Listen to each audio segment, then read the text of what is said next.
Los ecuatorianos, después de 14 años de desasosiegos, incertidumbres, dudas, casi desesperanzas, debemos iniciar un proceso de aprendizaje o de reaprendizaje hacia una cultura de paz, de sosiego, de serenidad, que siempre nos fue propia.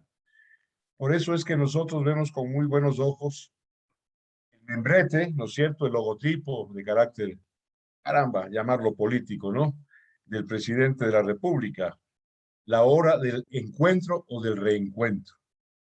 Así es. Y por supuesto, el municipio de Quito está en ese mismo empeño a través de la programación de 102.9 Radio Municipal, la radio de la ciudad, con el programa y el segmento que dirige quien habla, su servidor y amigo, Quito, Encuentro de Oportunidades. Hoy día vamos a hablar de una oportunidad, de un emprendimiento extraordinario que tiene que ver justamente con la cultura de paz. Una novedad para los ecuatorianos, porque antes éramos litigantes, no sé si peleadores o peleones, es la mediación.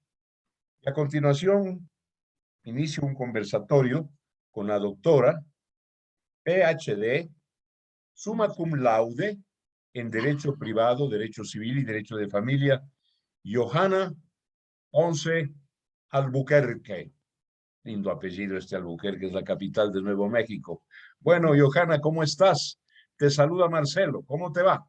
¿Cómo estás, Marcelo? Muy buenas tardes, muy contenta de conversar contigo de estos temas con un profesional pues de tu trayectoria. Para mí es un honor que me des la oportunidad de estar presente y de compartir con la comunidad esta cultura de paz que llamamos.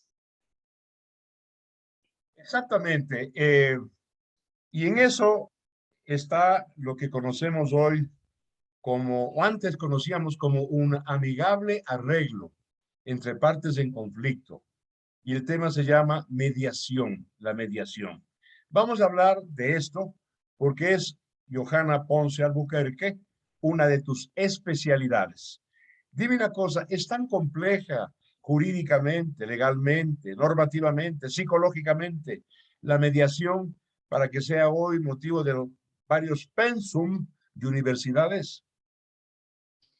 Bueno, yo creo que la mediación y los medios alternativos de solución de justicia en general están en mucho auge, no solo en Ecuador, sino en el mundo entero, debido a que la justicia ordinaria pues tiene ciertos limitantes que hacen como que sea cada vez más difícil cumplir con este deber de justicia para los ciudadanos. De hecho, los estados europeos son quienes más han impulsado la mediación y los medios alternativos de solución de conflictos porque, además de todas las bondades que presenta, es una forma de responsabilizar y empoderar al ciudadano, es una forma de hacer que él pueda participar realmente en la realización de la justicia mediante el empoderamiento y la responsabilidad que él tiene en la solución de problemas. Así Lo que que yo creo que llamas, es muy importante. Johanna Ponce, lo que llamas empoderamiento y que yo prefiero llamar toma de conciencia, de que cuento como ciudadano, como ser humano, con este instrumento, esta herramienta, ¿no es cierto?, para solucionar mis problemas. Es una toma de conciencia que, bueno, este nuevo término, empoderamiento, ¿estás de acuerdo con lo que te digo? Sí, por supuesto, ser consciente de que no tengo toda la verdad. Y es que en los procesos judiciales, ninguna de las partes tiene 100% la razón.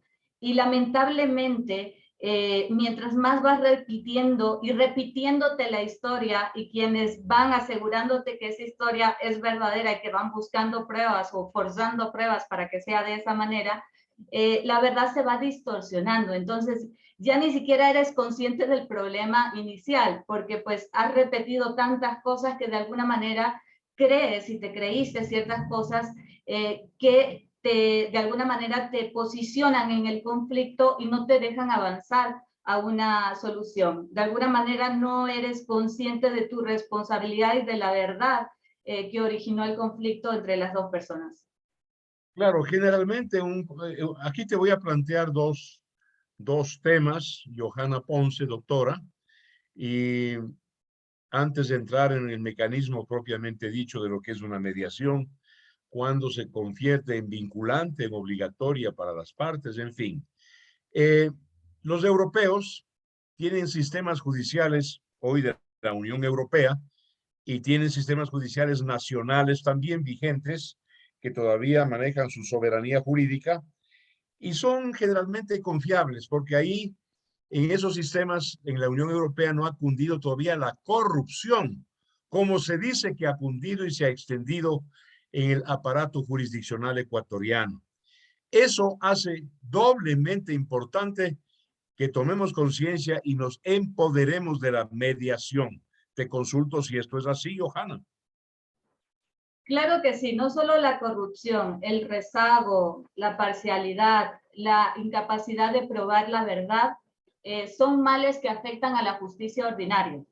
Y es lo que diferencia a la mediación, porque en la mediación no tienes que ir a probar necesariamente algo. En la mediación partes de que eres consciente de que tienes un problema, aceptas que tienes ese problema, tu responsabilidad en el mismo, y mediante el diálogo directo empiezan a restablecer el derecho de cada uno. Me voy a ponerte un caso hipotético. A ver, tu servidor y amigo Marcelo Dot tiene un conflicto que cree que puede resolver con un juicio para decirte, un juicio civil, ¿sí? Y yo creo que tengo la razón. Y creo, como creo eso, como estoy convencido, mi esperanza es de ganar en sentencia ejecutoriada y después de ejecutada el 100% a mi favor, el 100% a mi favor, de tal manera que mi contrincante, el demandado, sea un perdedor al 100%. Eso nunca sucede, nunca puede suceder porque el contrincante, el del otro lado, el que está frente a uno, tiene también su interés, su punto de vista, tiene su espacio, tiene su derecho, así es. Y entonces esto es lo que la mediación entiende, ¿sí? Creo yo. La mediación entiende que se basa en una cesión de ceder de ambas partes para ganar juntas. No para eso ese dicho, perdamos a medias. No, no, no. Para ganar juntas una posición intermedia que satisfaga. ¿Es esto así, Johanna? Sí, efectivamente, lo que me dices me recuerda a mis inicios en la mediación, cuando pues algunos años yo fui abogada litigante. Yo me daba cuenta que aunque ganases el juicio como las partes a veces esperaban, terminaban tristes y desgastadas. Y yo decía, ¿por qué están así si ganaste el juicio? Y es que detrás del conflicto hay otros valores que la justicia ordinaria no ve, que es, por ejemplo, que el juicio que llevaste fue contra una persona a la que en algún momento querías mucho, o que confiaste mucho, o que era un amigo, y el desgaste y las noches sin dormir y el estrés que queda después de estar tanto tiempo en alerta, las personas quedaban bastante desgastadas después de este proceso. Inclusive si lo ganaban en el mejor de los casos, no te digo cuando lo perdían. La mediación te ofrece un espacio totalmente distinto en el que ganas de entrada, porque yo creo que el hecho de enfrentarte al problema directamente, sin necesidad de excusarte a través de un abogado que de alguna manera vaya dándote la razón, el enfrentarte directamente al problema ya es una ganancia. Es este empoderamiento, es este ser consciente de que tengo un problema y que tengo las capacidades y las herramientas para poder solucionarlo. Ahora bien, entremos en materia más específica, ¿no es cierto? En el contexto mismo, contexto es la realidad de una mediación.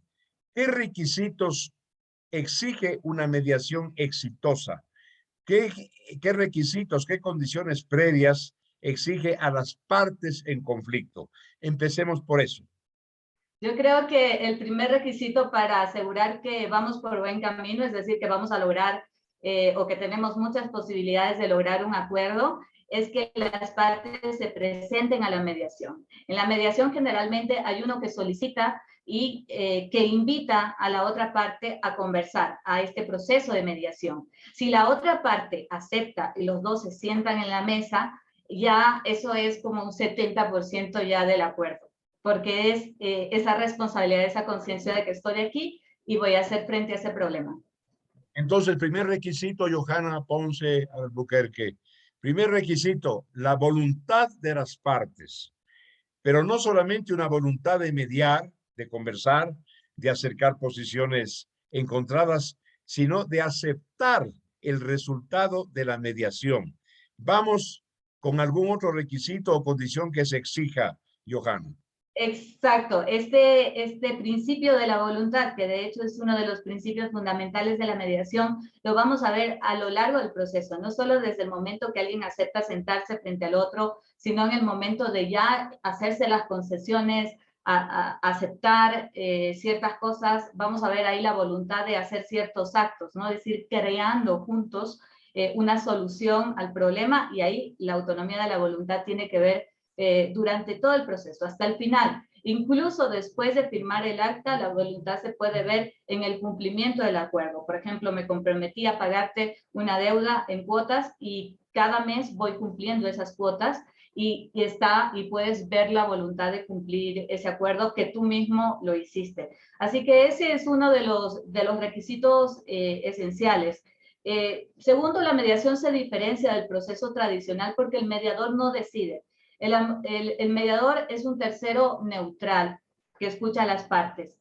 Por lo tanto, el mediador no va a hacer justicia, no va a decidir. Por eso es un mecanismo autocompositivo y no heterocompositivo, en donde es un tercero, como el arbitraje o como la justicia ordinaria, el que decide, sino que el mediador es una persona que está facilitando el diálogo todo el tiempo y que está ayudándole a ver el problema desde distintos puntos de vista. Por ejemplo, alguien tiene una deuda y te voy a poner un caso, me compré un bus justo 2 años antes, o sea, lo compré, pagué 6 cuotas, me vino la pandemia y el bus ni ha funcionado y creo que recién este mes permitieron el aforo al 100%. Entonces, imagínate el problema en que está esta persona y tienes a la concesionaria cobrándole con la reserva de dominio y queriéndole pues quitar el bus y encima seguirle un juicio por el saldo, ¿no?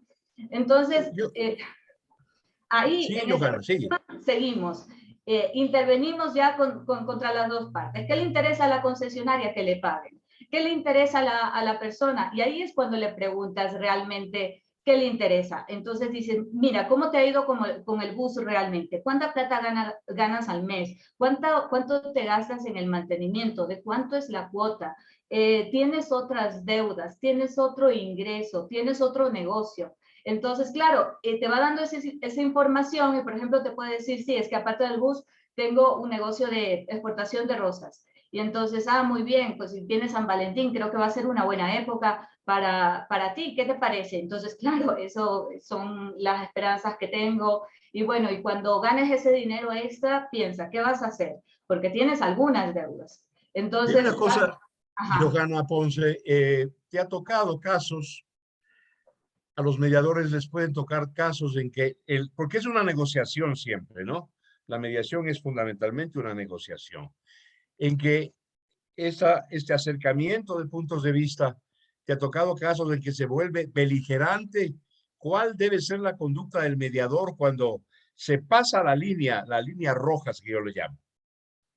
Y yo creo que hay varios factores que ayudan al mediador. Uno de ellos es que la mediación se realiza en un territorio neutral. Entonces, es como que te van a visitar a tu casa.